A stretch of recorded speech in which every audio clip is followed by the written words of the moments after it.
أعوذ بالله من الشيطان الرجيم. بسم الله الرحمن الرحيم. يا أيها الذين آمنوا اركعوا واسجدوا واعبدوا ربكم وافعلوا الخير لعلكم تفلحون.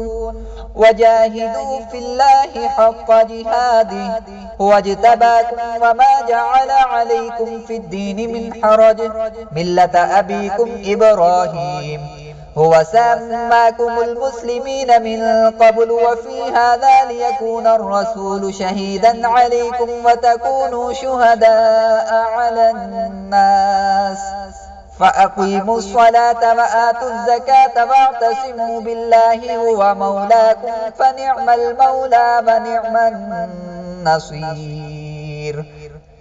آمنت بالله صدق الله العظيم.